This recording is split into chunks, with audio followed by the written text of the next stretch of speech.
Thomas and Margaret Henderson, a couple in their early 70s, Thomas, 72, and Margaret, 70, had spent their entire lives working hard to build a secure future for their golden years. Thomas had been a civil engineer, while Margaret worked as a nurse. They lived in Charlotte, North Carolina, in a cozy house they had called home for over 40 years. Both of their children had moved away, one settled in California, the other in Illinois.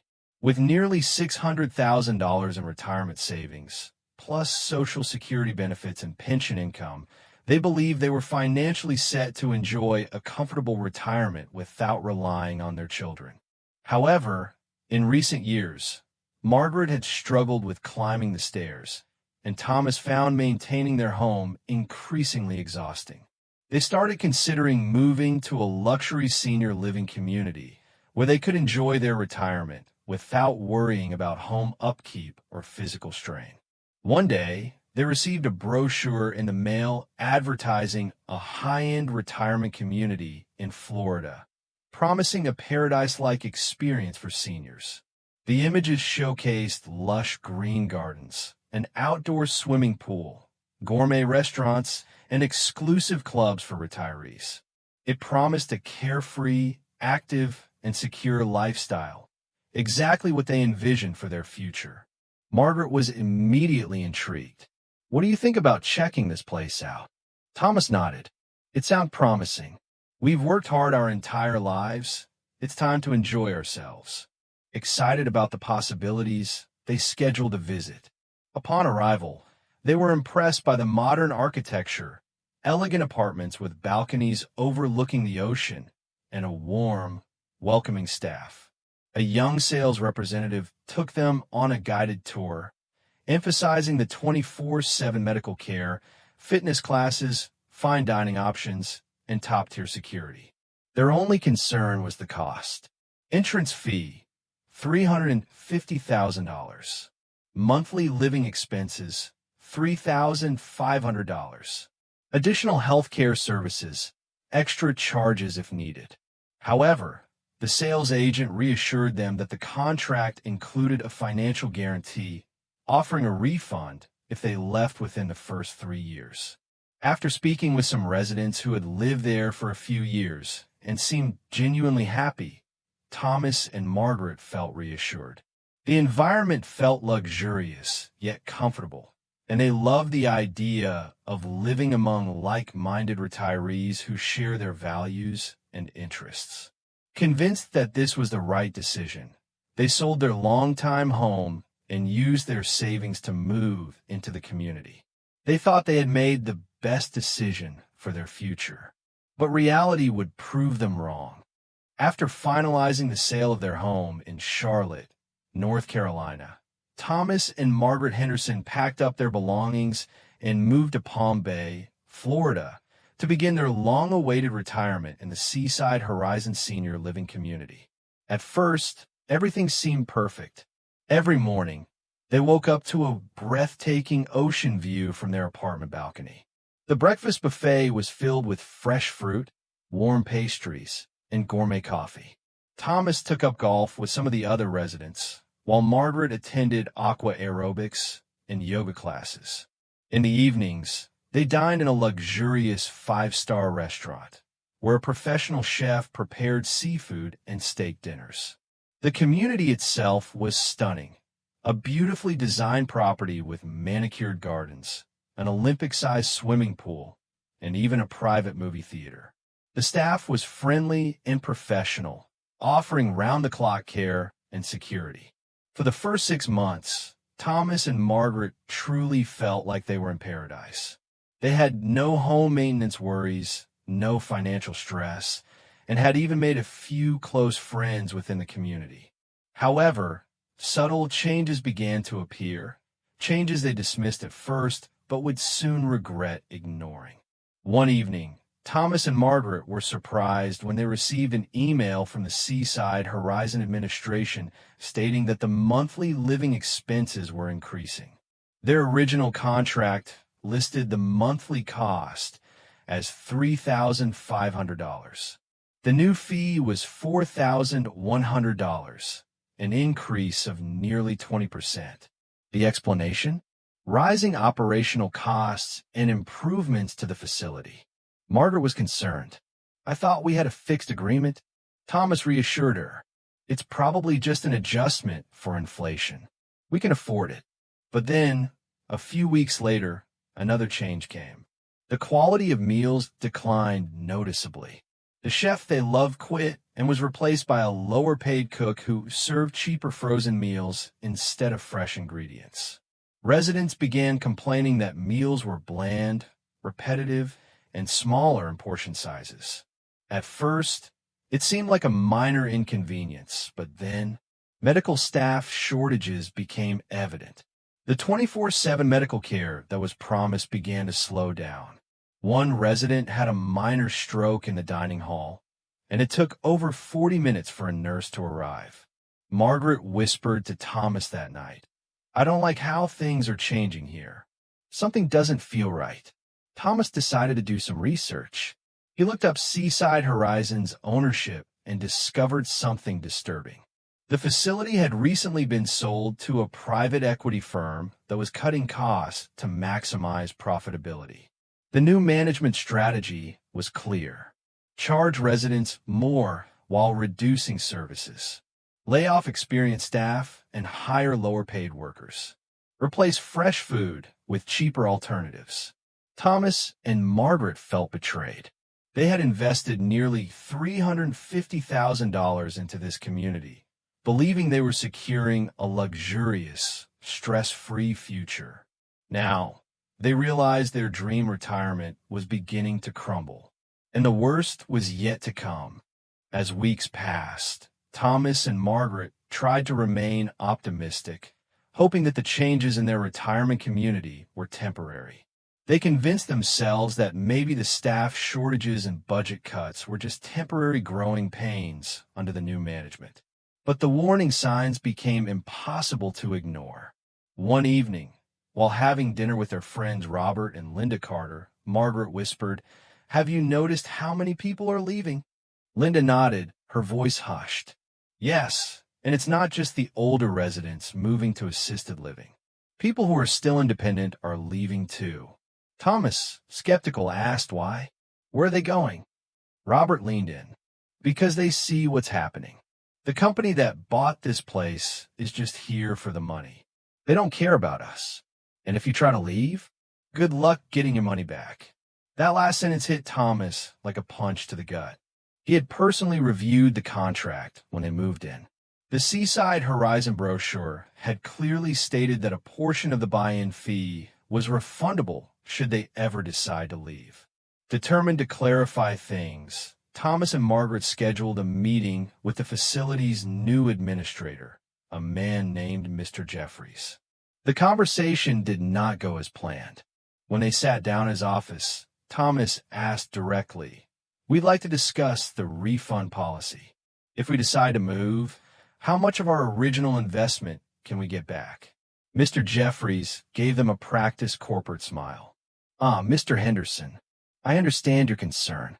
Unfortunately, under the updated policy, refunds are subject to depreciation, administrative fees, and market conditions." Margaret frowned. "That's not what we agreed to when we signed our contract." Jeffries continued, "Well, your original agreement was with the previous owners. Since the acquisition, some adjustments have been made to better reflect operational realities. At this time, the maximum refundable amount is..." He pulled out a printed document, slid it across the desk, and pointed to a number. $35,000. Thomas blinked. "Wait, what? That's only 10% of what we put in." Jeffries kept his calm, robotic demeanor. "Yes, well, per the new policy, we've had to implement an updated structure to account for." Margaret interrupted. "That's theft." Jeffries sighed, glancing at the clock as if he had done this conversation 100 times before. "I understand how you feel, but this is all outlined in the new terms that were provided last quarter. You should have received an email." Margaret clenched her fists. "We never agreed to this." Jeffries leaned back.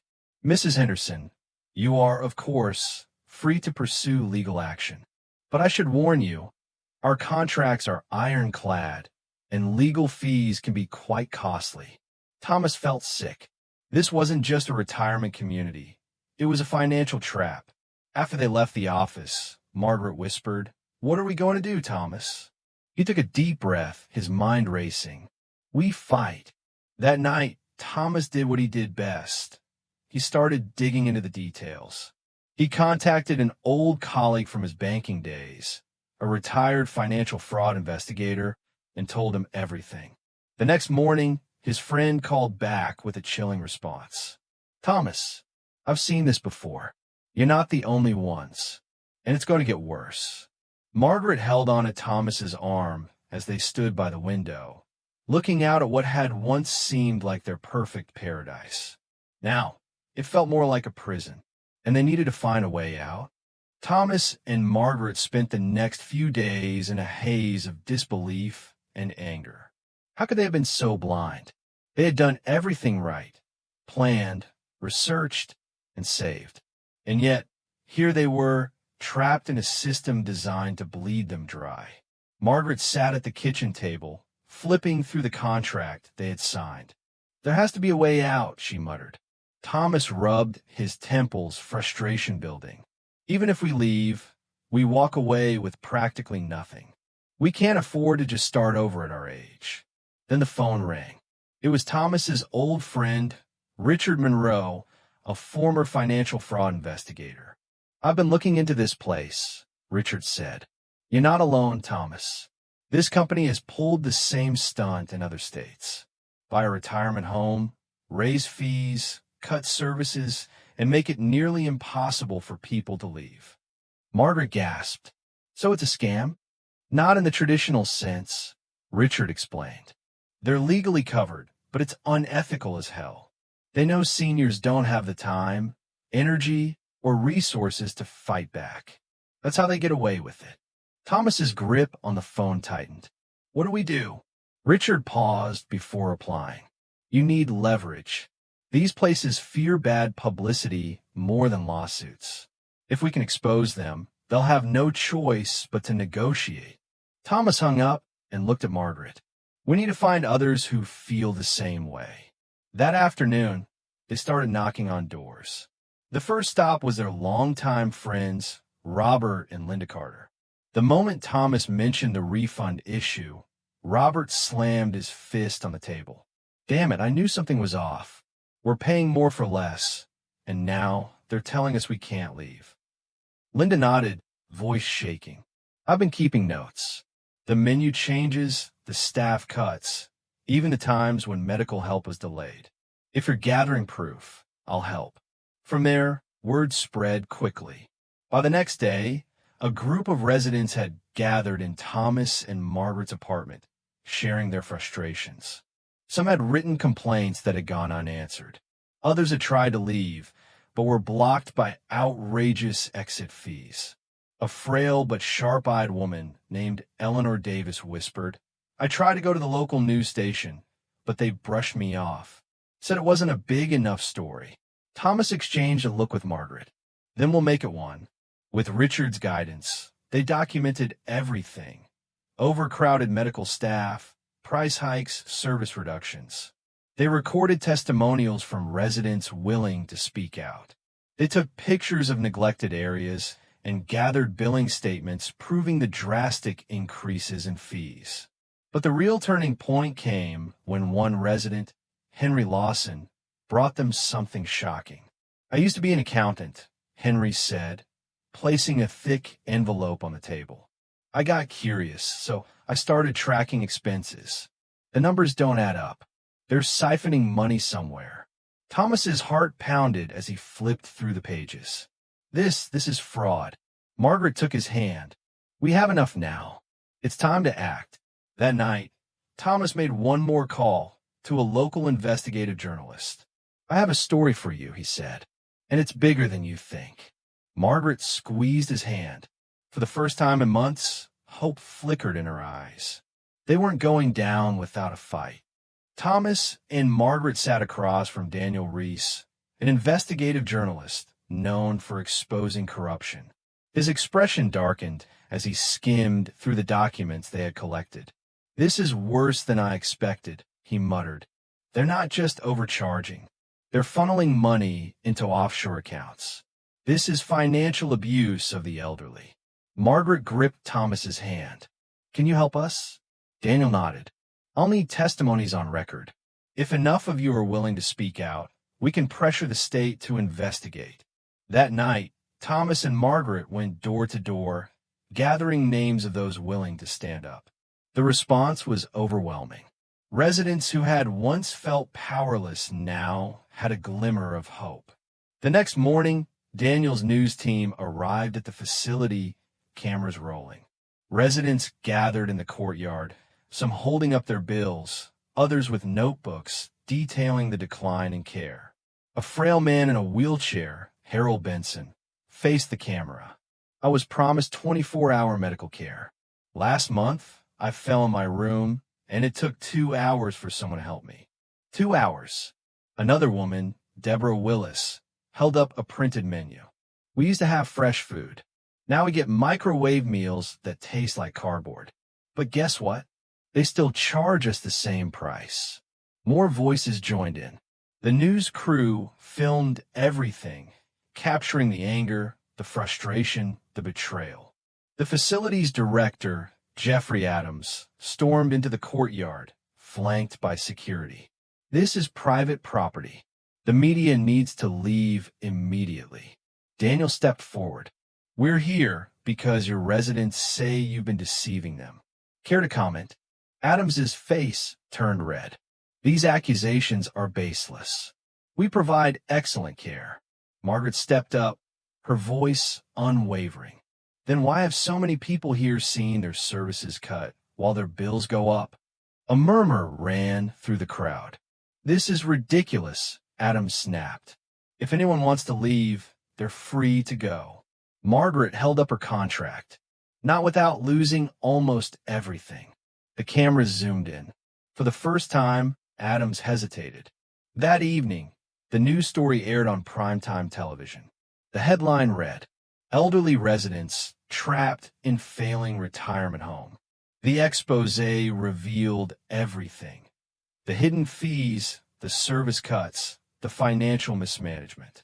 The footage of Harold's testimony and Margaret's confrontation went viral.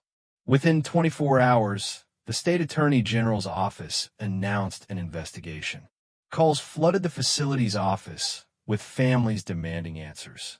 And then came the breaking point. 2 days later, a class action lawsuit was filed against the company. Dozens of residents joined in, with more coming forward every hour. Feeling the pressure, the facility's parent company panicked. That same evening, Thomas and Margaret received a call. "We'd like to offer a settlement," the legal representative said. Thomas exchanged a look with Margaret. "We want full refunds for everyone who wants to leave." There was silence on the other end. Then a sigh. "We'll need to discuss terms." Margaret's voice was firm. "Then you could discuss them with our lawyer." The next morning, the facility released a public statement, announcing a change in management and full refunds for those seeking to leave. By the end of the month, Thomas and Margaret had their money back. So did dozens of others. As they packed their bags, a group of residents gathered in the hallway.